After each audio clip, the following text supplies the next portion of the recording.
The fluorescent lights of Myers' diner buzzed like dying wasps above my head, casting everything in that sickly yellow glow that made even the freshest coffee look stale. My feet ached.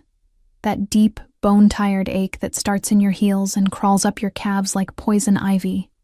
6 hours into my double shift, and the smell of grease had permanently fused itself to my hair, my skin, my uniform that was 2 sizes too big, because it was a hand-me-down from Linda, who'd quit last month without notice. I wiped down table 7 for what felt like the 100th time, my reflection staring back at me from the chrome napkin dispenser. Hollow eyes, pale skin, hair pulled back so tight it gave me a headache. I looked like a ghost. Felt like one too. "Lily, order up!" Marco's voice cut through the dinner rush cacophony. I grabbed the plates, meatloaf special, extra gravy, and delivered them to the truck driver at table 3 who didn't even look up from his phone. No thank you. No acknowledgement. I was furniture, wallpaper, part of the peeling linoleum and cracked vinyl booths that made up this forgotten corner of downtown. 3 months postpartum, and my body still didn't feel like mine. Emma was home with Mrs. Chen from 3B, probably crying herself to sleep again because Mama had to keep working. The medical bills from the delivery were drowning me. And Jacob, her father, had disappeared the moment he saw the positive test. Vanished like smoke. My breasts ached. I'd pumped during my break in the storage room, hunched over like some kind of dairy cow, storing the bottles in the employee fridge next to Marco's leftover pad thai. The absurdity of it would have been funny if it wasn't so utterly degrading. The dinner bell chimed. I didn't look up immediately. After 8 months working at Myers, you develop a sixth sense about customers, the desperate ones, the lonely ones, the ones who'll stiff you on the tip. The bell's tone told me this was different. Heavier somehow, like the air pressure had changed. When I finally turned, my breath caught. 3 men stood at the entrance. No, 2 men flanked a third. And that third man, he was the kind of person who changed the gravity in a room. Tall, broad-shouldered, wearing a charcoal suit that probably cost more than my yearly rent. Dark hair swept back from a face carved from marble. Strong jaw, sharp cheekbones. Eyes so dark they looked black in the diner's harsh light. But it wasn't his looks that made my pulse stutter. It was the way he stood. The absolute stillness of someone who'd never questioned his place in any room. The 2 men beside him, definitely security, scanned the diner with predatory awareness, hands resting too casually near their jackets. This wasn't a man who ate at Myers' diner. "Sit anywhere you like," I heard myself say, my voice smaller than I wanted. The man's gaze swept the room and landed on me. For exactly 3 seconds, I felt seen. Truly seen. For the first time in months, not looked at. Not looked through. Seen. Something flickered in those obsidian eyes. Something I couldn't name, but that made my skin prickle with warning. He moved to the corner booth, the one with a view of both entrances, and his security positioned themselves at adjacent tables. One pulled out his phone. The other kept his eyes on the door. I approached with trembling hands, menu tucked under my arm. Up close, he was even more devastating.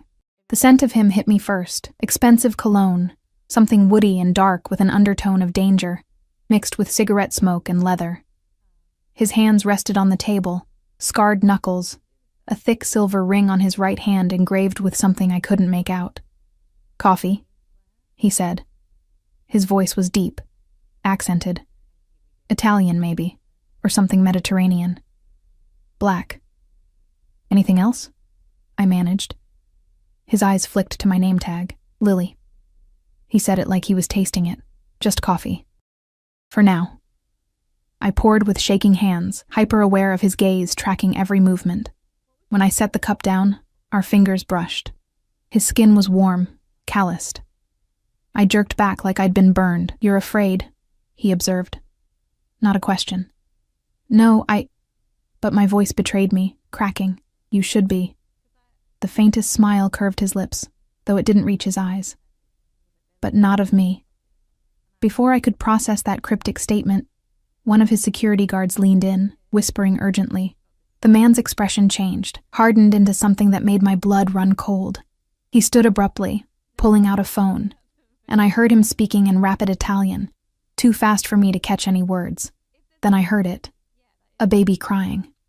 The sound came from just outside, from what I now noticed was a black SUV with tinted windows parked illegally in front of the diner. The cry wasn't just fussing, it was the desperate, exhausted wail of an infant in distress. The man moved toward the door, and I should have stayed behind the counter. Should have minded my own business. Should have remembered that people like him, people with armed security and $1,000 suits, lived in a different world. A dangerous world I had no business touching. But that cry... God, that cry sounded exactly like Emma's when she was hungry and nothing would soothe her. I followed him outside. The November air bit through my thin uniform, raising goosebumps on my arms. One of the security guards tried to block me, but the man waved him off. The SUV's back door was open. Inside, a woman in a designer dress was holding a tiny baby. Couldn't have been more than 6 months old, rocking him frantically. The child's face was red and scrunched, mouth open in that primal scream that every mother recognizes. "He won't eat," the woman was saying in heavily accented English, tears streaming down her carefully made-up face. "Nothing, formula, water, nothing. 3 days now, Signor Dante. The doctors say there's nothing wrong. But he won't eat, he just cries and cries. Dante." So that was his name. "Have you tried different formulas?" I heard myself ask. Everyone turned to stare at me. The woman looked affronted. The security guards tensed, but Dante's expression was unreadable. "Everything," the woman said, her voice breaking. "Every formula, every bottle, every temperature, he just won't." I looked at the baby, at his tiny fists clenched in frustration, at the way his little body arched with each cry. I'd seen that before. Emma had done the same thing when we'd tried to switch her to formula after I went back to work. Some babies just refused anything artificial. My daughter had the same problem, I said quietly. She would only take breast milk. The doctors called it a strong oral aversion to synthetic nipples and formula proteins. The silence that followed was deafening. The woman's eyes widened. The security guards exchanged glances. And Dante was staring at me with an intensity that made my knees weak. "You have a child," he said. Not a question. A statement. 3 months old. "And you're nursing." Heat flooded my cheeks. "Yes. But I don't see how—" "The baby," he interrupted, his voice dropping to something almost gentle, "is my nephew. His mother died in childbirth. He is all my brother has left." His jaw clenched. "And he's dying because he won't eat." The weight of that statement hung in the air. This tiny, screaming infant was dying. Wasting away because he refused every bottle, every formula, every attempt to feed him. I should have walked away. Should have gone back inside, finished my shift, gone home to Emma. Instead, I heard myself say, "I just pumped during my break. The milk is inside, in the employee fridge." Another silence. Longer this time. "You would do this?" Dante asked, stepping closer. For a stranger's child, I looked at the baby, at his desperate cries, at the way his little fingers grasped at nothing. I thought of Emma, of how terrified I'd been when she wouldn't eat, of that primal fear every mother knows when their child is suffering. "No mother should have to watch a baby starve," I whispered. Dante studied me for a long moment, something shifting in those dark eyes. Then he nodded once, sharp and decisive. "Bring it." I ran inside, my heart hammering. Marco yelled something about my tables, but I ignored him, yanking open the employee fridge and grabbing the 2 bottles I'd stored there. My hands were shaking so hard I nearly dropped them. When I returned, Dante took the bottles with surprising gentleness. The woman, the nanny, I realized, warmed one quickly with hot water from a thermos in the SUV. Then she offered it to the baby. For 3 heartbeats, nothing happened. The infant's cries continued, his body rigid with refusal. Then his lips touched the nipple, and he latched. The silence was immediate and profound. The baby's desperate wails cut off as if someone had flipped a switch. He drank with the fierce, focused intensity of someone who'd been starving, which he had been. His tiny hands came up to grip the bottle, his eyes fluttering closed in relief. The nanny sobbed. One of the security guards crossed himself, and Dante stared at me like I'd just performed a miracle. "How much?" he asked quietly. "I'm sorry?" How much do you want? For the milk? For helping my nephew? I blinked, confused. I don't want anything. I'm just glad he's eating. Dante's expression shifted into something I couldn't read. Everyone wants something, Lily. Not for this. I wrapped my arms around myself, suddenly aware of the cold again, of my too thin uniform, of how utterly out of place I was standing next to this SUV that probably cost more than my entire building. A baby was hungry. I had food. That's all. He stepped closer, and I caught that scent again, smoke and leather and danger. When he spoke, his voice was low enough that only I could hear. You have no idea what you just did. His hand reached out, and I flinched, but he only tucked a strand of hair behind my ear, his fingers barely brushing my skin. No idea what this means. Before I could respond, he pulled a card from his jacket and pressed it into my palm. Heavy cardstock, embossed with gold lettering. No name, just a phone number. You'll need more bottles, he said. For him. How much milk can you provide? My brain stuttered. What? My nephew needs your milk. You have a child who needs your milk. I have resources you clearly need. His eyes dropped to my worn shoes, my faded uniform, the exhaustion written in every line of my face. This is a business arrangement. You provide what keeps my nephew alive, and I provide what keeps you and your daughter comfortable. Yes? I don't understand. You will. He stepped back toward the SUV, where the baby was still drinking contentedly, color already returning to his tiny face. Someone will come to your home tomorrow. They'll bring equipment, supplies, whatever you need. You'll pump what you can spare after feeding your daughter. We'll collect it daily. But I work. You quit tomorrow. His tone made it clear this wasn't a suggestion. I'll have someone deliver a check to cover your lost wages. Triple what you make here. My head was spinning. I can't just accept money from a stranger. Dante Salvatore. He extended his hand. Now we're not strangers. I stared at his outstretched hand, my heart pounding. Every instinct screamed that this was wrong, that men like him were dangerous, that accepting anything from someone with armed guards and $1,000 suits would come with strings I couldn't afford. But I thought of Emma, of the medical bills, of the electricity shutoff notice, of working myself to death in a diner where no one even saw me. I reached out and shook his hand. His grip was firm, warm, possessive. He held on a moment too long, his thumb brushing across my knuckles in a gesture that felt far too intimate. You saved his life, he said quietly, still holding my hand. In my world, that creates a debt. A bond. His eyes locked onto mine. And I always pay my debts, Lily. He released me and climbed into the SUV. The door closed, and the vehicle pulled away, leaving me standing on the sidewalk in my cheap uniform, holding a business card that felt like it weighed 1,000 pounds.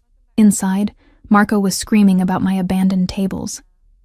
I walked back in on numb legs, my hand still warm where Dante Salvatore had touched it, and tried to convince myself I hadn't just made a deal with the devil. But when I got home that night and held Emma close, breathing in her perfect baby smell, I looked at the card again, at the phone number embossed in gold, and I knew, with bone-deep certainty, that my life would never be the same. The knock came at 7:30 the next morning, sharp and authoritative, jolting me awake from the 2 hours of sleep I'd managed between Emma's feedings. I stumbled to the door of my studio apartment, Emma fussing against my shoulder, and peered through the peephole. A woman stood in the hallway, tall, immaculate in a crisp white blouse and black slacks, holding a leather briefcase. Behind her, 2 men in suits carried large boxes. My stomach dropped. Miss Hartley, the woman called through the door. Mr. Salvatore sent us. Of course he did. Less than 12 hours after our encounter, and he'd already found where I lived. The thought should have terrified me. It did terrify me, but I was too exhausted to process it properly. I opened the door with trembling fingers, keeping the chain lock engaged. I need to see identification, I managed, my voice hoarse from lack of sleep. The woman smiled, professional, efficient, and held up a badge. Angela Russo, private medical consultant. These gentlemen are with Mr. Salvatore's security team. May we come in? I glanced at my apartment, the unmade futon that served as my bed, the laundry basket overflowing with onesies I hadn't had time to wash, the stack of medical bills on the counter that I'd been ignoring for weeks. Pride warred with desperation. Pride lost. I unhooked the chain and stepped aside.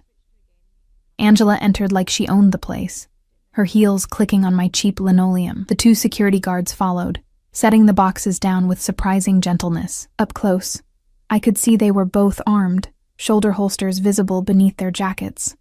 "Mr. Salvatore instructed me to ensure you have everything you need," Angela said, already opening her briefcase. She pulled out a folder thick with papers. "We've brought a hospital-grade breast pump, sterilization equipment, storage bags, bottles, and supplements to support milk production." Emma wailed louder, and I bounced her automatically, my arms aching. "I don't understand. This is too much. The baby, Lorenzo, has been refusing food for 3 days." Angela's expression softened slightly. "Your milk was the first thing he's accepted. You quite literally saved his life, Miss Hartley. Mr. Salvatore takes that very seriously." One of the guards was already unpacking boxes, setting up what looked like an incredibly expensive breast pump on my tiny kitchen counter. The other was loading my ancient, rattling refrigerator with bottles and supplies.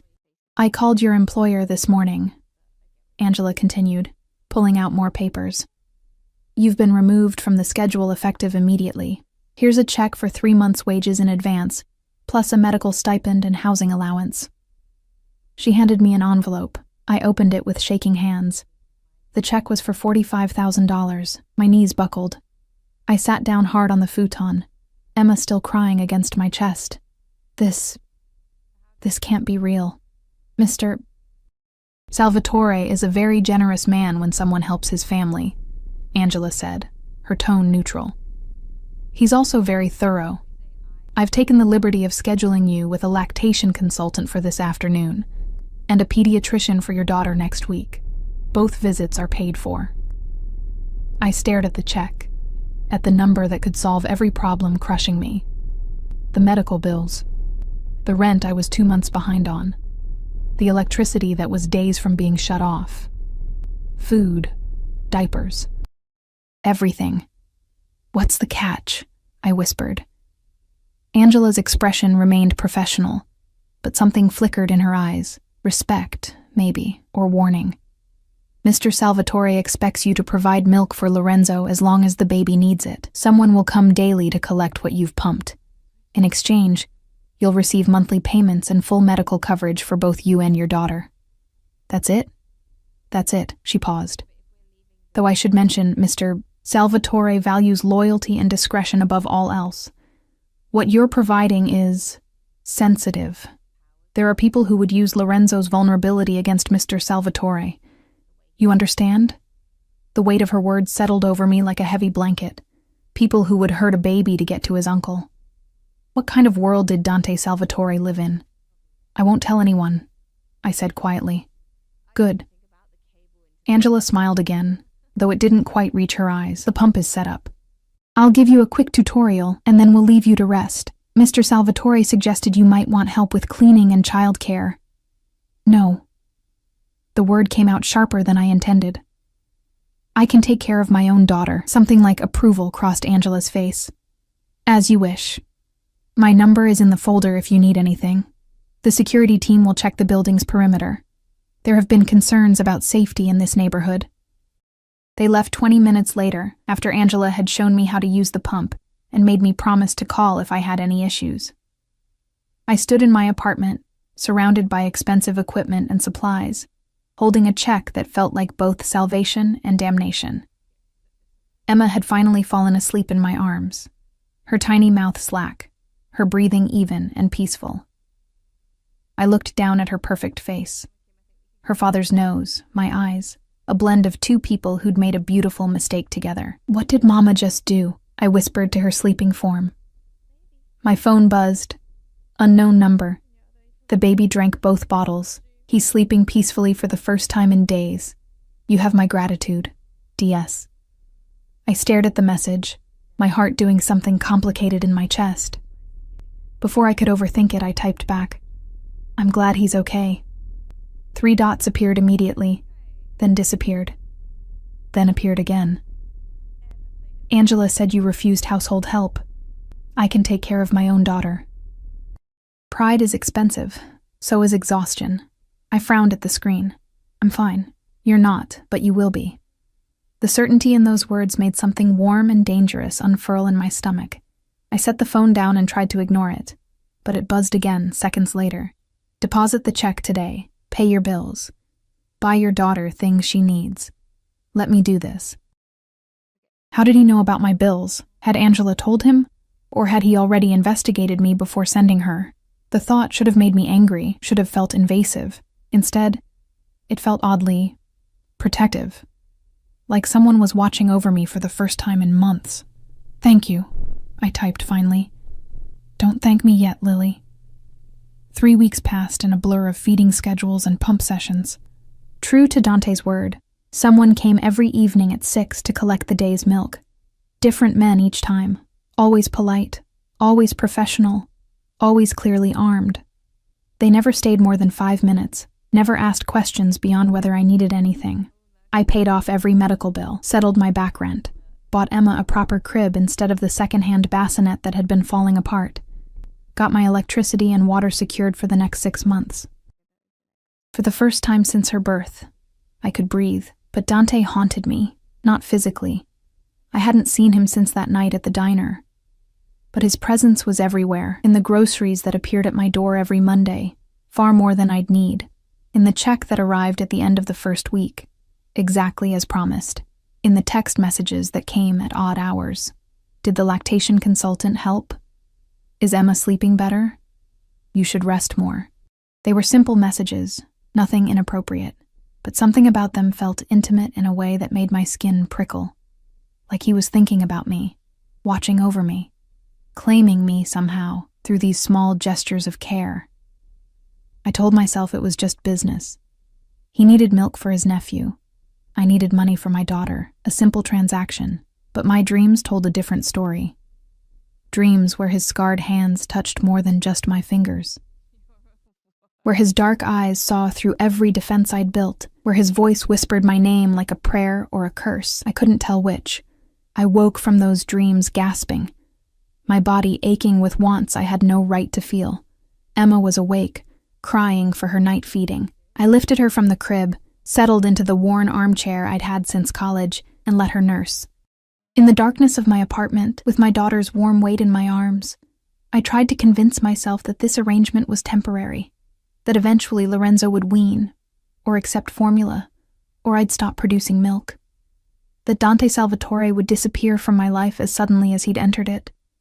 But deep down, I knew I was lying to myself. Men like Dante didn't just let people go. My phone buzzed on the side table, 2:30 in the morning. Are you awake? My heart stuttered. I shouldn't respond. Shouldn't encourage whatever this was becoming. Feeding Emma, I typed back. Lorenzo woke hungry. 3 times tonight. I smiled despite myself. Welcome to parenthood. This isn't permanent for me. He's my brother's son. Where is your brother? A long pause. Then, dealing with the woman who caused all this. The words sent ice through my veins. I remembered what he'd said that first night. Lorenzo's mother had died in childbirth. But the way he phrased this, dealing with the woman who caused all this, sounded ominous, dangerous. I should let you rest, his next message came. But I've been wanting to ask, are you managing? Truly? Yes, the money helps. More than I can say. Good. You deserve help. Why? I typed before I could stop myself.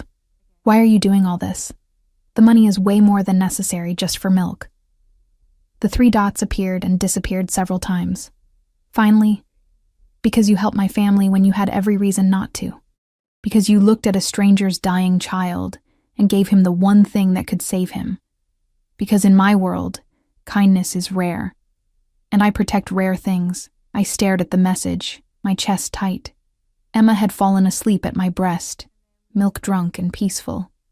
I carefully moved her to my shoulder to burp her, my hands shaking slightly. I'm not rare. I'm just a single mother trying to survive. You're rarer than you know. You don't even know me. I know you work double shifts to pay medical bills. I know you live in an apartment with mold in the bathroom and a landlord who ignores repair requests. I know Emma's father left the moment he learned you were pregnant. I know you haven't bought yourself new clothes in over a year. I know you cry in the shower so your daughter won't hear you. I froze, my blood running cold. How do you know all that? I make it my business to know everything about people I'm connected to. It keeps them safe. That's not protection. That's invasion. In my world, they're the same thing.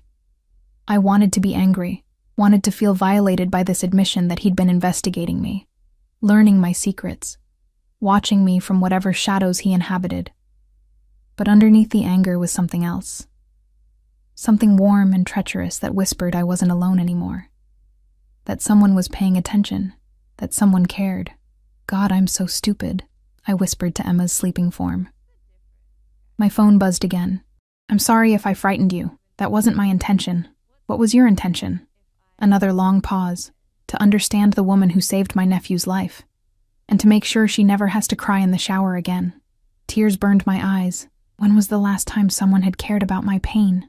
When was the last time I'd felt anything other than invisible? I don't know what to say to that. Say you'll let me take care of you, both of you. This is just a business arrangement, is it? My hands trembled. It has to be.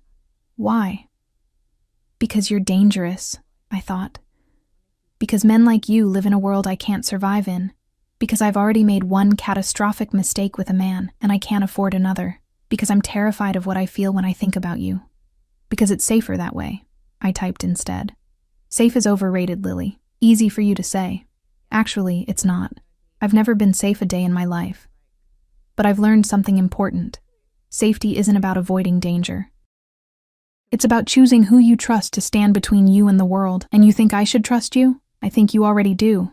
Or you wouldn't have given your milk to my nephew. You wouldn't have taken my money. You wouldn't be texting me at 2:30 in the morning. He was right, damn him. I did trust him, in some inexplicable way that defied logic. From the moment he'd looked at me in that diner, I'd felt something shift, like the universe was rearranging itself around this dark, dangerous man who spoke in riddles and promises. I should go. Emma needs to sleep. So do you. I will. Liar. Despite everything, I smiled. Good night, Dante. Sogni d'oro, Lily. Sweet dreams. I set the phone down and carried Emma back to her crib, tucking her in with gentle hands. Then I stood at my window, looking out at the city lights, and wondered what kind of dreams a man like Dante Salvatore had. Somehow, I suspected they were nothing like sweet. The shift in our arrangement came exactly 4 weeks after that late-night conversation. I was feeding Emma on a Thursday afternoon when my phone rang. Not a text this time, but an actual call. Dante's number, which I'd shamefully saved in my contacts, even though I'd told myself I wouldn't. Hello? My voice came out breathier than I intended. Lily. Just my name, spoken in that dark velvet voice, and my stomach flipped. I need to see you. Is Lorenzo okay? He's thriving. Because of you. A pause, but we have a problem. My heart rate kicked up. What kind of problem? The kind better discussed in person. I'm sending a car. It will be there in 20 minutes. Wait, I can't just leave. Bring Emma. Angela will be with you. She's a registered nurse. Your daughter will be safe. His tone softened slightly. Please, Lily. This is important. He'd never said please before. That single word made my resistance crumble. Okay, I whispered. Good. And Lily? Wear something warm. Where we're going is cold. The line went dead. I stared at my phone, my mind racing. 20 minutes. I had 20 minutes to make myself presentable, pack Emma's diaper bag, and somehow calm the anxiety clawing at my chest.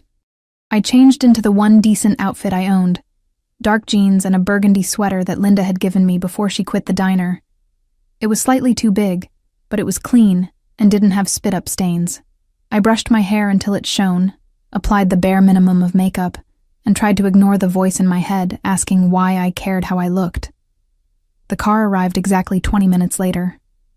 Not an SUV this time, but a sleek black sedan with tinted windows. The driver, an older man with kind eyes and silver hair, introduced himself as Marco and helped me with Emma's car seat with the practiced ease of a grandfather. Angela was already inside, immaculate as always, with a warm smile that did nothing to calm my nerves. Mr. Salvatore wanted me to assure you that this meeting is purely precautionary, she said, as the car pulled away from my building. There's been a development regarding Lorenzo's situation. What kind of development? He'll explain everything, but I promise you're not in any danger. She glanced at Emma, who was staring wide-eyed at the fancy interior. Neither of you. We drove for 40 minutes, leaving the city center and heading into an area I'd never been, where the buildings grew larger and farther apart, where walls and gates appeared around properties, where money spoke in hushed whispers rather than shouts. Finally, we turned through iron gates that opened automatically, following a long driveway lined with bare trees. The house, no, the estate, that appeared made my breath catch. It was massive, built of gray stone and dark wood, with tall windows that glinted in the late afternoon sun. Not a mansion in the gaudy sense, but something older, more refined, intimidating in its understated elegance. Security cameras were visible at every corner, and I spotted at least 3 guards patrolling the grounds. This was Dante's world, and I was so incredibly far out of my depth. Marco opened my door, and Angela helped me with Emma's carrier. My hands were shaking as we walked up the stone steps to the entrance, where another guard waited. He nodded at Angela, spoke briefly into a radio, then opened the heavy wooden door. The interior was breathtaking. All dark wood and leather, with artwork that looked like it belonged in museums. But it wasn't cold or sterile. There were touches of warmth. A throw blanket draped over a chair, books stacked on a side table, a child's toy, a stuffed lion, sitting forgotten on a sofa. Lorenzo's toy, I realized. Dante had brought his nephew here. This way, Angela said gently, guiding me down a hallway. We emerged into a large living room with floor-to-ceiling windows overlooking a winter garden, and there, standing with his back to us, phone pressed to his ear and speaking rapid Italian, was Dante. He'd shed his suit jacket. His white shirt was rolled up to his elbows, revealing forearms corded with muscle and marked with scars. His hair was slightly disheveled, like he'd been running his hands through it. Even from behind, he radiated tension. He turned as we entered, and our eyes met. The intensity of his gaze stole my breath. He looked at me like I was water in a desert, like I was something precious he'd been searching for. Then his eyes dropped to Emma in my arms, and something in his expression softened. "Momento," he said into the phone, then ended the call. He crossed to us in 3 long strides. "Lily, thank you for coming." "You didn't really give me a choice," I said, trying for lightness but failing. A ghost of a smile touched his lips. "No, I didn't." He looked at Angela. "Is everything prepared?" "Yes, sir. The nursery is ready whenever Miss Hartley needs it." He nodded, and Angela slipped away, leaving us alone. The silence stretched, heavy with things unsaid. "You have a beautiful home," I managed finally. "It's a fortress," he corrected. "There's a difference." He moved closer, and I caught his scent, that intoxicating mix of smoke and leather and danger. "May I?" It took me a moment to realize he was asking about Emma. I nodded, too surprised to speak, and watched as this dangerous man, this person who had armed guards and spoke of debts and bonds, gently took my daughter into his arms. Emma stared up at him with wide eyes, then made a small cooing sound. Dante's expression transformed into something so tender it made my chest ache. "She's beautiful," he said quietly. "She has your eyes, and her father's stubbornness," I said without thinking. His gaze snapped to mine. "He was a fool to leave you. You don't know the situation. I know enough. I know he abandoned you when you were pregnant. I know he hasn't sent a single dollar or made a single call. I know he moved to California 3 weeks after Emma was born." His jaw clenched. "In my world, family is everything. A man who abandons his child is no man at all." The vehemence in his voice startled me.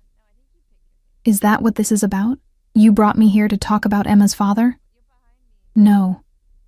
He carefully handed Emma back to me, his fingers brushing mine in a way that felt deliberate. "I brought you here because Lorenzo's grandmother arrived from Italy yesterday." I blinked. "His grandmother?" My mother. Something dark crossed his face.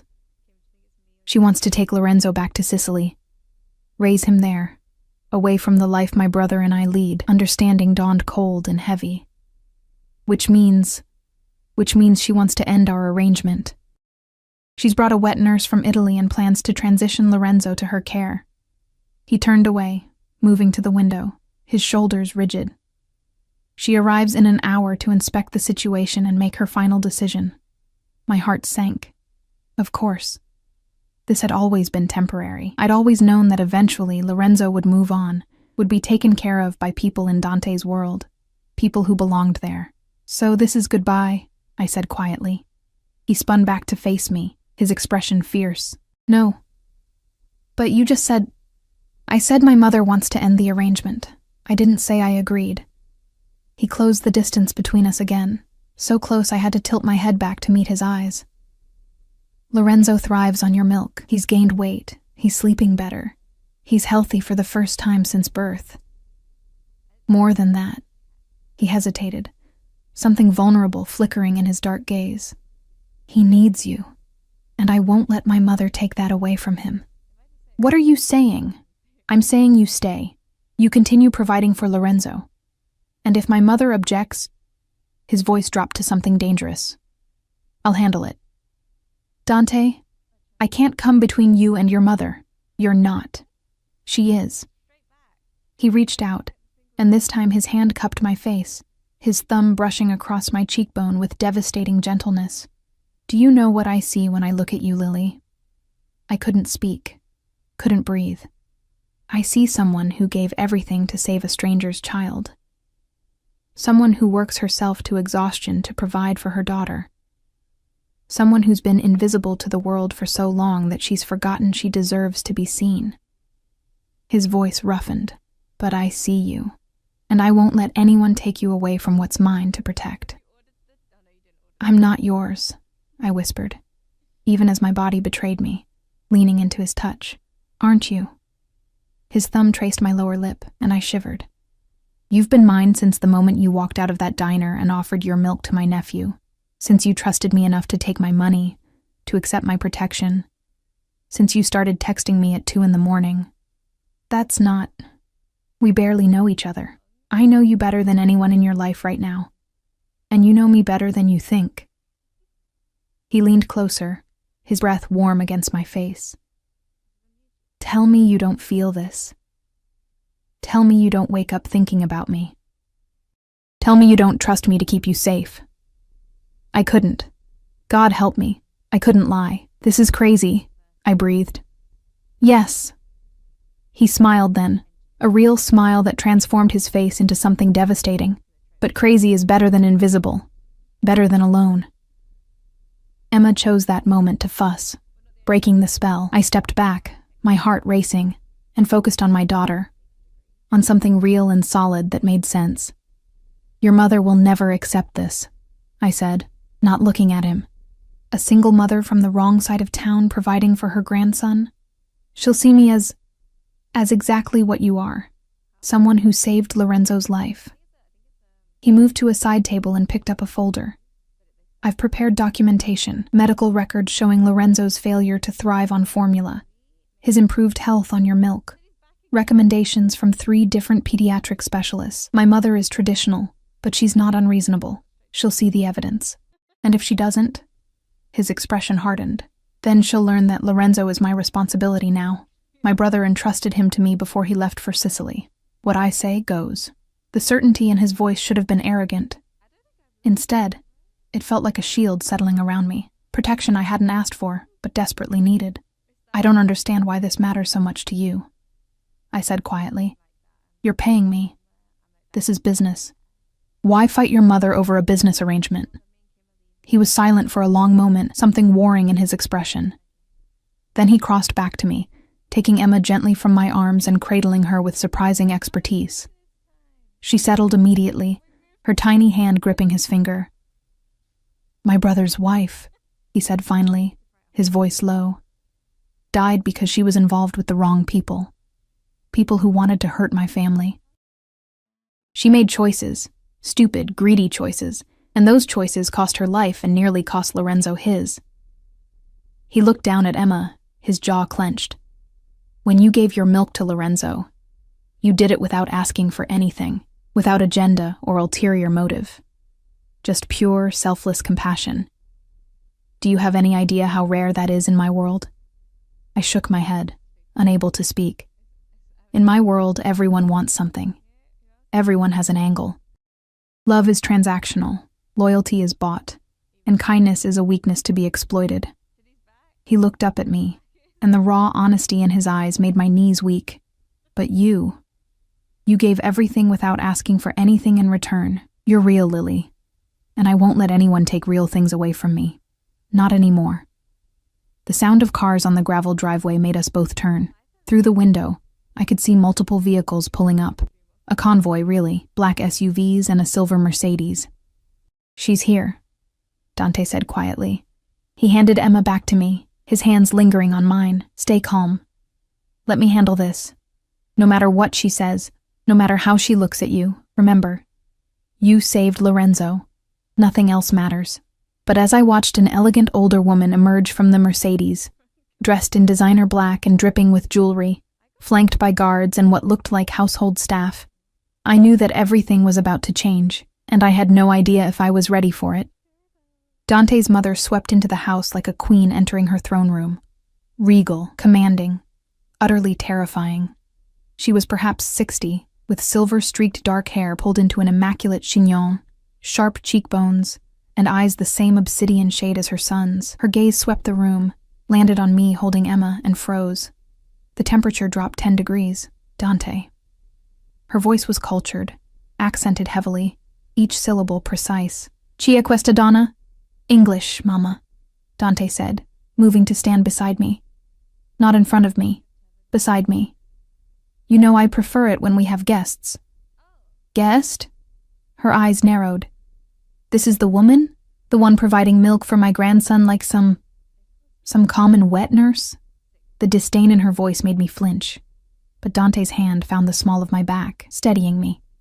This is Lily Hartley, he said, his tone brooking no argument. And yes, she's the reason Lorenzo is alive. Show some respect, Mama. The older woman's eyebrows rose to her hairline. In the doorway behind her, I could see Angela hovering nervously, along with several other people, including a young woman in a nurse's uniform holding Lorenzo. The baby was awake, his dark eyes alert and curious. He looked healthy, pink-cheeked, bright-eyed, completely different from the wailing, emaciated infant I'd first seen 4 weeks ago. When he spotted Dante, he made a happy, gurgling sound and reached out his little arms.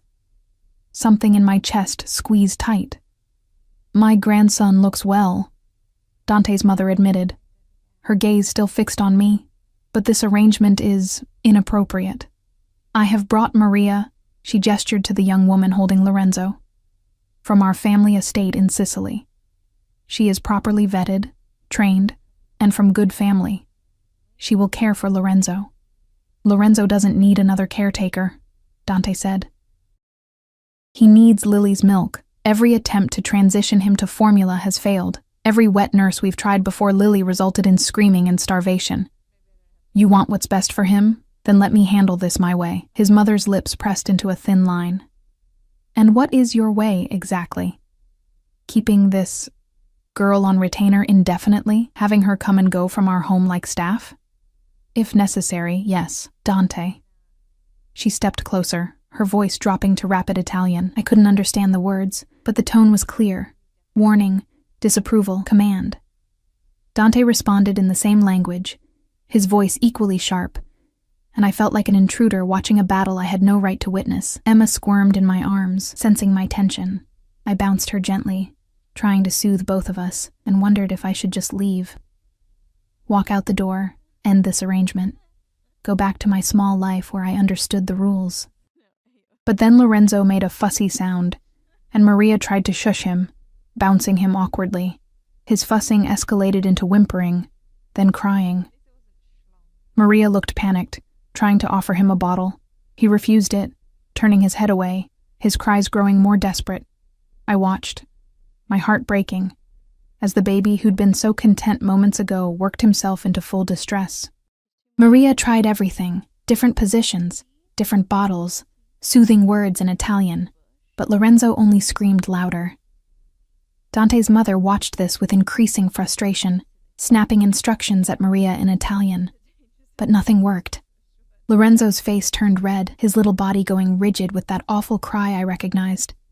The sound of a hungry baby who knew what he wanted and wasn't getting it. Enough.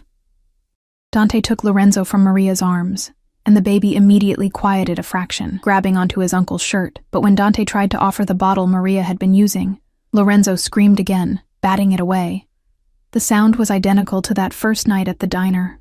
Pure, desperate refusal. Dante's eyes met mine across the room, and I saw the question there. The plea. I shouldn't. His mother was already furious. Inserting myself would only make things worse. I should stay quiet, invisible, the way I'd learned to be my whole life. But Lorenzo was screaming, and I could help. May I? I asked quietly. Dante's mother turned to stare at me like I'd spoken in tongues. Assolutamente no. Yes. Dante interrupted, already moving toward me. I handed Emma to Angela, who'd appeared at my elbow, then held out my arms for Lorenzo. The baby came to me readily, his little hands immediately going to my chest, rooting instinctively. His cries cut off the moment I held him, replaced by urgent whimpering. I have bottles in my bag, I said to no one in particular. I pumped before coming. Angela retrieved them quickly, and I settled into the nearest chair, giving Lorenzo the bottle with the nipple he recognized, the milk he craved. He latched immediately, drinking with fierce contentment, his tiny body relaxing against mine. The silence in the room was deafening. Dante's mother stood frozen, staring at us. At her grandson drinking peacefully for the first time since she'd arrived. At me, this nobody from nowhere, holding the most precious thing in her world. You see? Dante said quietly. This is why she stays. His mother's expression cycled through emotions too quickly to track. Shock, disbelief, reluctant acceptance, and something that might have been respect. Finally, she sank onto the sofa, suddenly looking every one of her 60 years. He knows you, she said to me, her English heavily accented but clear. He trusts you. I've been providing his milk for a month, I said carefully, keeping my voice neutral. Babies recognize scent, voice. It's natural he'd be comfortable with me. Natural. She laughed bitterly. Nothing about this situation is natural. My grandson, raised on milk from a stranger. My son, so protective of an arrangement with a woman he barely knows. Her sharp gaze moved between Dante and me. Unless there's something more here than business? Mama, Dante warned. I'm not blind, Dante. I see how you look at her, how you position yourself between her and the world. She stood again, moving closer to examine me like I was a curiosity in a museum. You're very young, 23, I said. And you have a child of your own. No husband? No, ma'am. The father? Gone. Something shifted in her expression. Not sympathy exactly, but understanding. She looked at Emma in Angela's arms, then back at Lorenzo, contentedly drinking in mine. 2 babies, she murmured, both needing their mothers, both abandoned by worthless men. She turned to Dante. At least you didn't abandon Lorenzo, your brother, though. Her face hardened. When he returns from handling that woman's family, we will have words. Get in line, Dante said dryly. His mother almost smiled, then she looked at me again, her expression shrewd. If this arrangement continues, there will be conditions. My stomach dropped. Of course. You will be compensated fairly, more than fairly. My son is generous to a fault with those who help our family. Her tone made it clear she thought this a weakness. But you will also be vetted thoroughly. Background checks, medical examinations, security clearances. You understand why this is necessary? I nodded, my throat tight. You need to protect Lorenzo. Precisely. We have enemies, Miss Hartley, people who would use an innocent child to hurt us. If you're going to be in Lorenzo's life, you need to be above suspicion. She paused. Can you accept that level of scrutiny? I thought of my empty life, my lack of secrets. The worst anyone would find was unpaid parking tickets and a history of financial struggle. Yes. Good. She moved to the window, her posture rigid. I also require that you understand the nature of our family business. Dante, show her. Mama, that's not necessary. Show her. If she's going to be involved with us, she needs to know exactly what that means. Dante's jaw clenched, but he nodded. He pulled out his phone, typed something, then turned the screen to face me. It was a news article. The headline read, "Salvatore Crime Family, Federal Investigation Continues." Below were photos, Dante's face among them, younger, harder, being led from a courthouse in handcuffs. My heart stopped. "We are not legitimate businessmen, Miss Hartley," his mother said bluntly. "We are what your country calls organized crime, the Mafia, if you prefer the dramatic term. My late husband built an empire that my sons now maintain. We have connections to everything your government considers illegal. Gambling, loan sharking, protection rackets, and yes, occasionally violence when necessary." I stared at the phone, at Dante's face in those photos, trying to reconcile the man who'd been so gentle with Emma, who'd texted me at 2 a.m, who'd fought his mother to keep me in Lorenzo's life, trying to reconcile him with the word crime family. "You're afraid," Dante's mother observed. "Good. Fear means you understand the danger." "I'm not afraid of Dante," I said, surprising myself with the steadiness of my voice. "I'm afraid of what knowing this means for Emma, for me." "It means you're under our protection," Dante said, his voice rough. "No one touches you, no one threatens you. But it also means you can never speak of this to anyone, never testify, never cooperate with authorities, never betray our trust. And if I want to walk away right now?" Silence. Heavy, suffocating silence. "Then you walk away," Dante said finally. "I won't stop you, won't threaten you, but you'll leave knowing Lorenzo needs you. Knowing that without your milk, he'll suffer. Knowing that He stopped, his jaw working. "Knowing that I'll let you go if that's what you choose." His mother made a disgusted sound. "You're too soft, Dante. Maybe." His eyes never left mine. Or maybe I'm smart enough to know that keeping someone against their will only breeds resentment. Lily stays because she chooses to. Or she doesn't stay at all.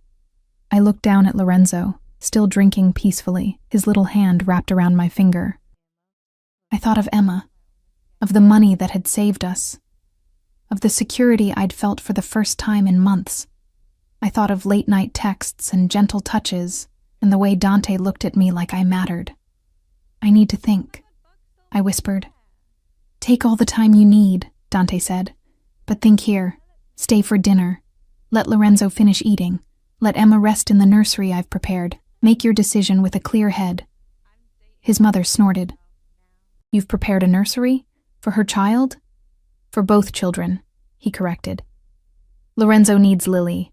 Lily needs Emma. Therefore, Emma is welcome in my home." "You've lost your mind." "Maybe." He smiled slightly. "But it's my mind to lose." I stayed. Not because I'd decided anything, but because Lorenzo was still eating, and Emma needed changing, and I was so tired of fighting every battle alone. Angela showed me to a nursery that was more luxurious than my entire apartment. 2 cribs, a changing table, a rocking chair, every possible supply and comfort. "Mr. Salvatore had this set up 3 days ago," Angela said quietly. "He was hoping you'd agree to visit more often. He's very presumptuous. He's very determined." She smiled. "I've worked for this family for 10 years, Miss Hartley. I've never seen Dante like this. Protective, yes. He's always protected family. But this is different. You're different." "I'm no one," I said, changing Emma's diaper with practiced efficiency. "A broke single mother who happened to be in the right place at the right time. You saved Lorenzo's life. In this family, that makes you family." She touched my arm gently. "Think carefully before you walk away. Men like Dante don't let people in easily. When they do, they hold on with everything they have." She left me alone then, and I sat in that beautiful nursery with both babies, trying to make sense of my life. 4 weeks ago, I'd been invisible, desperate, drowning in debt and exhaustion. Then Dante Salvatore had walked into a diner, and everything had changed. Crime family, Mafia, federal investigations. I should run. Should grab Emma and disappear before I got any deeper into this dangerous world. But when I closed my eyes, all I could see was Dante's face. The way he looked at Emma like she was precious. The way he'd stood beside me, not in front of me, when facing his mother. The way he'd promised to let me go if I chose to leave. Most men took, demanded, controlled. Dante offered, protected, waited. What do? I whispered to Emma, who just blinked at me with innocent eyes. A soft knock interrupted my spiral. Dante stood in the doorway, having removed his tie, looking somehow more dangerous in his dishevelment. May I come in? I nodded, not trusting my voice. He entered slowly, carefully, like I was a wild animal he might spook. When he reached me, he knelt beside the rocking chair, putting himself below my eye level, submissive almost, vulnerable. I need to tell you something, he said quietly. Something my mother doesn't know, something no one knows except my brother and me. My heart hammered. Okay. Lorenzo's mother. She didn't just die in childbirth, she was murdered. His voice was flat, emotionless, but his hands were clenched into fists. She stole from us, gave information to our enemies, put not just our business but our entire family at risk. My brother found out, confronted her, and someone, we still don't know who, killed her before we could get answers, killed her and made it look like complications from delivery. I couldn't breathe. Oh my God, there are people out there who want to hurt us, Lily. People who would use Lorenzo or you or Emma if they thought it would give them leverage. He looked up at me, and the raw fear in his eyes gutted me. That's why my mother wants to take Lorenzo to Sicily, why she wants to end this arrangement. Not because she doesn't trust you, but because she's terrified of losing another grandchild. Then maybe she's right, I whispered. Maybe I should stay away. Keep Emma safe. You're safer with me than without me. His hand covered mine, warm and solid. If you walk away now, you're just another vulnerable single mother in a dangerous city, but under my protection, no one touches you. Ever. I have resources, Lily, power, and I will use every bit of it to keep you safe if you'll let me. Why? The word broke on a sob. Why do you care so much? You don't even know me. I know you gave Lorenzo your milk when you could have walked away. I know you work yourself to exhaustion for Emma. I know you cry in the shower and pretend everything's fine. I know you're strong and stubborn and so goddamn beautiful it hurts to look at you. His voice roughened. And I know that for the first time in my life, I want something that isn't about power or business or family obligation. I want you, and I want to keep you safe. Is that reason enough? Tears spilled down my cheeks. This is insane. I know. I should leave. I know. But I don't want to. His expression transformed, relief and hunger and something tender that made my chest ache. Then stay. Not forever. Not until you're ready. Just stay for dinner. Stay tonight. Wake up tomorrow and decide again. One day at a time, Lily. That's all I'm asking. One day at a time. I could do that. Maybe. Okay, I whispered. One day at a time. He stood, pulling me up with him. And for a moment we just stood there, babies between us. His hands holding mine, his eyes holding mine, the weight of everything unsaid pressing down like a physical force. Then Emma started crying, breaking the spell, and I laughed. A wet, slightly hysterical sound. Dinner, Dante said, smiling slightly. Then we'll figure out the rest, but as I followed him downstairs, I knew there was no figuring this out. I was already too deep, already too invested, already falling for a man who lived in shadows and danger, and God help me. I didn't want to stop. I stayed that night, and the next. And somehow, one day at a time became a week, then 2, then a month. Dante's mother returned to Sicily after extracting promises, from both Dante and me, that Lorenzo's safety would come first, always. She'd softened slightly toward me after seeing how Lorenzo thrived, how Emma and Lorenzo seemed to comfort each other when placed in the same crib, how I navigated her son's dangerous world with quiet grace rather than dramatic fear. "You're stronger than you look," she'd told me the day before she left, her sharp eyes assessing. "Good. You'll need to be." I didn't fully understand what she meant until 3 weeks later. It was a Tuesday evening. I was in Dante's home, because somehow over the past weeks, I'd started thinking of it that way. Feeding both babies in the nursery. Emma on my breast, Lorenzo with a bottle of my milk propped carefully in his bassinet beside me. Dante's house had become a strange kind of sanctuary. During the day, I'd return to my apartment to maintain some semblance of independence, but most evenings, I found myself here, drawn by Lorenzo's needs, and if I was honest, by Dante himself. We'd fallen into a rhythm, careful, cautious, circling each other like dancers who knew the steps but were afraid to touch. He'd brush past me in hallways, his hand grazing my waist. I'd catch him watching me feed the babies, something hungry and tender in his gaze. We'd text late at night, conversations that grew increasingly intimate even as we maintained physical distance. The tension between us was a living thing, coiling tighter each day. I heard raised voices downstairs, unusual in a house that typically ran with military precision. Then footsteps, fast and heavy, coming up the stairs. The nursery door burst open, and one of Dante's security team, Marco, the older man who'd driven me that first day, stood there, his face grim. "Miss Hartley, I need you to come with me. Now." My blood turned to ice. "What's wrong?" "Is Dante—" "He's fine. But there's been a situation. We need to move you and the children to a secure location." Emma sensed my fear and started crying. Lorenzo, as if in sympathy, joined in. My hands shook as I tried to gather them both, my mind spinning with terrible possibilities. "What kind of situation?" "Someone tried to grab one of Mr. Salvatore's associates downtown. We have reason to believe they're targeting people close to the family." Marco was already moving, taking Lorenzo from me with surprising gentleness. "This is precautionary, but we can't take chances." The next hours passed in a blur. We were moved to a different property, smaller, more fortress-like, with security that made Dante's main estate look casual. Angela was there, along with other staff I'd come to recognize.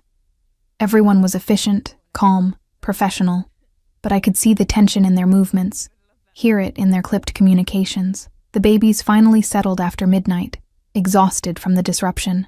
I sat in yet another unfamiliar nursery, watching them sleep, trying not to imagine all the terrible things that could be happening to Dante. Because that's what terrified me most. Not my own safety, not even Emma's. I trusted that Dante's people would protect us. But the thought of Dante in danger, of something happening to him, when had he become so essential? The door opened quietly. I spun around, my heart in my throat. Dante stood there, still in his suit but disheveled, his shirt partially unbuttoned, his jaw shadowed with stubble, a cut above his left eyebrow that had been cleaned but not properly bandaged. He looked exhausted, furious, and utterly magnificent. "Lily." My name on his lips sounded like a prayer. I was across the room and in his arms before I consciously decided to move. He caught me, his arms banding around me, crushing me against his chest as I buried my face in his neck and tried not to sob. "You're okay," I whispered against his skin. "You're okay." "I'm fine. I'm sorry. I'm so sorry you were scared." His hands moved over my back, my hair, like he needed to confirm I was real. "The threat's been neutralized. You're safe. The babies are safe." "What happened?" He pulled back enough to look at me, his eyes dark and intense. A rival family thought they could use Lorenzo to pressure me into backing down from a territory dispute. They grabbed one of my men, tried to get information about where Lorenzo stays, who cares for him. His jaw clenched.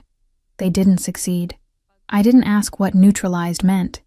Didn't want to know the details of what Dante had done to protect his family, but I could see it in his eyes. The violence, the ruthlessness, the darkness that was as much a part of him as his gentleness with the babies. "This is your world," I said quietly. "Violence, danger, constant threats." "Yes." He didn't look away, didn't soften it. "This is what I am, Lily, what my family is, and I won't lie to you. It won't stop." There will always be enemies, always be people trying to hurt us. Being close to me means accepting that reality. I should pull away. Should take Emma and run as far and fast as I could from this dangerous, impossible man. Instead, I reached up and touched the cut above his eyebrow. This needs stitches. It's fine. It's not fine. Sit down. Something in my tone made him obey. I found a first aid kit, because of course this safe house had medical supplies, and carefully cleaned the wound. Up close, I could see other marks on him. Bruised knuckles, a darkening shadow along his jaw that would be a spectacular bruise tomorrow, scratches on his neck that looked like someone had grabbed him.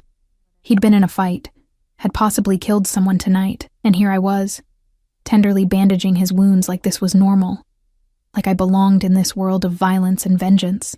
You should be terrified of me, Dante said quietly as I applied butterfly bandages. You should take Emma and disappear. I would let you. I'd make sure you had money, protection, everything you needed to start over somewhere safe.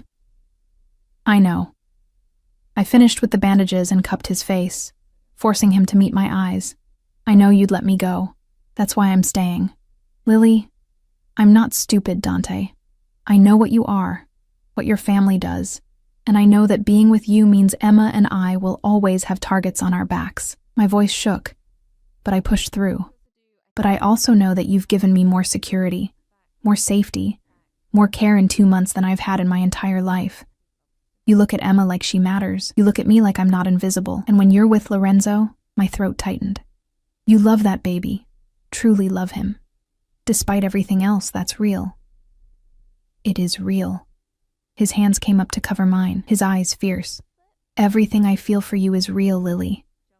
This isn't about convenience or business anymore. Maybe it never was. From the moment you walked out of that diner, you've been... He struggled for words. You've been the first real thing in my life in years, and I'm selfish enough to want to keep you, even knowing the danger. Then keep me. The words were out before I could stop them. Stop circling. Stop pretending this is just about Lorenzo. Stop treating me like I'm made of glass. If I'm staying, if I'm accepting this life, then I'm all in. No more half measures. Something ignited in his eyes, something dark and hungry that made my pulse race. You don't know what you're asking. I know exactly what I'm asking. Lily. My name was a warning and a plea. If I touch you now, I won't stop. I won't be gentle. I've wanted you too long, needed you too much. Good. I leaned in, my lips brushing his jaw. I don't want gentle. I want real. He snapped. His mouth crashed against mine, stealing my breath, my thoughts, my last shred of resistance. The kiss was everything I'd imagined in those late-night moments of weakness. Fierce, consuming, desperate. His hands tangled in my hair, angling my head for deeper access, and I opened for him with a moan that came from somewhere primal. He tasted like smoke and sin and dark promises. His stubble scraped my skin. His teeth nipped at my lower lip. His tongue swept into my mouth with devastating skill. I clutched at his shoulders, his shirt. Anything to anchor myself as the world spun away. When he finally pulled back, we were both breathing hard, his forehead pressed to mine. This changes everything, he said roughly. I know. You'll be mine. Completely mine. I don't share Lily. I don't do casual. If we do this, you're under my protection, in my life, in my bed. You and Emma both. Understood? The possessiveness should have scared me. Instead, it sent heat flooding through my body. Understood. Say it. His hand cupped my throat, not threatening, just holding, claiming. Say you're mine. I'm yours, I whispered. He kissed me again, slower this time, but no less intense. Then he picked me up, literally swept me off my feet, and carried me to the bedroom adjoining the nursery. The door locked behind us with a quiet click. I woke to sunlight streaming through unfamiliar windows, and Dante's arm heavy across my waist. For a moment, I just lay there, absorbing the reality of what had happened. My body ached in the most delicious ways, marked with evidence of Dante's possession, hickeys on my throat, fingerprint bruises on my hips, beard burn on my inner thighs. He'd been everything I'd imagined and more. Dominant, demanding, but also surprisingly tender. He'd worshipped my body like it was sacred, brought me to the edge again and again until I'd begged, then pushed me over into pleasure so intense I'd seen stars. And afterward, he'd held me. Just held me, his fingers tracing patterns on my skin, his voice rough as he whispered promises in Italian that I didn't understand, but felt in my bones. "You're awake," he murmured now, his lips brushing my shoulder. "The babies, Angela has them. She texted an hour ago, both fed, both happy." He pulled me closer, his morning arousal evident against my back. "We have time. Dante, I love you." The words were simple, stark, undeniable. I know it's too soon.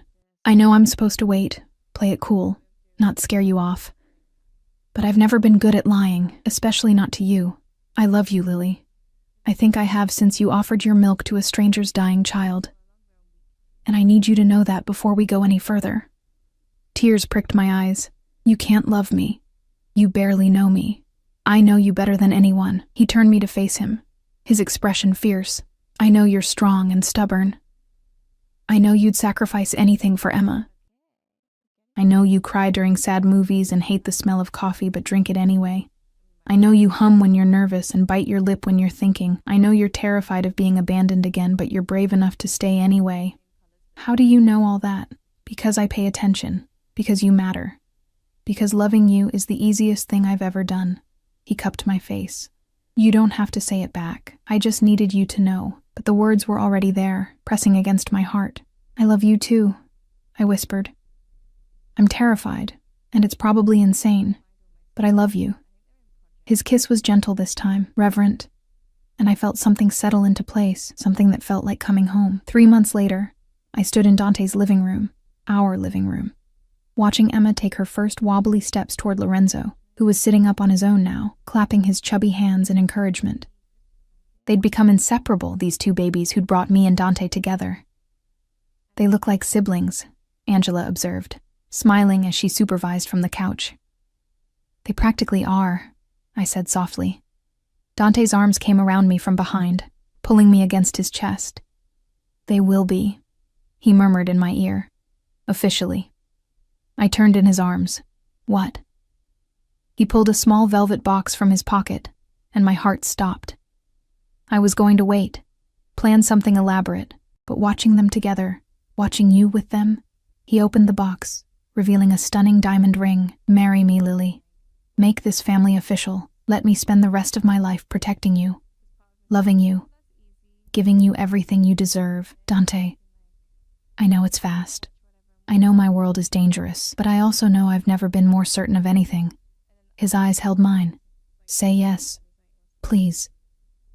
I thought of the girl I'd been 3 months ago, invisible, exhausted, drowning. I thought of the woman I'd become, seen, loved, protected. I thought of Emma, thriving in a home full of warmth and security. I thought of Lorenzo, healthy and happy, calling me Mama in his baby babble. I thought of Dante, this dangerous, complicated man who'd given me everything and asked for only one thing in return, to let him love me. "Yes," I whispered. His kiss tasted like joy and promise and forever. Emma squealed, and Lorenzo clapped, and Angela was definitely crying, and somewhere in the background, I heard the security team radioing congratulations to each other. This was my life now. Messy, dangerous, unconventional, absolutely insane, and I wouldn't change a single thing. 2 years later, I sat in the nursery of our new home, bigger, safer, with a yard where Emma and Lorenzo could play, nursing our daughter, Sophia. Dante sat beside me, Lorenzo asleep on his shoulder, reading a bedtime story to Emma, who was curled in his lap. "And they lived happily ever after," he finished, closing the book. "Like us?" Emma asked, her voice sleepy. "Exactly like us, Principessa." She smiled and let him carry her to bed. Lorenzo stayed asleep. He did that now, slept through anything. A healthy, happy 2-year-old who called both Dante and me his parents. When Dante returned, he took Sophia from me, cradling her with expert ease, and looked at me with eyes full of love and wonder. "Happy?" he asked. I thought of everything we'd been through, the threats we'd faced together, the enemies he'd vanquished to keep us safe, the life we'd built from impossible circumstances. I thought of my ring, of his name now legally attached to mine and to Emma's, of the family we'd forged from tragedy and milk and desperate hope. Happier than I ever imagined possible, I said honestly. He leaned down and kissed me, soft and sweet, our daughter between us, our family complete, and in that moment, I knew, with absolute certainty, that sometimes the most dangerous choices lead to the safest havens. Sometimes the darkest men offer the brightest light. Sometimes, a single act of kindness to a stranger's dying child can change everything. Sometimes, love finds you in the most unlikely places. And sometimes, just sometimes, invisible girls become queens of their own dangerous, beautiful kingdoms. I'd saved Lorenzo's life that night at the diner. But the truth was, Dante had saved mine, and that made all the difference.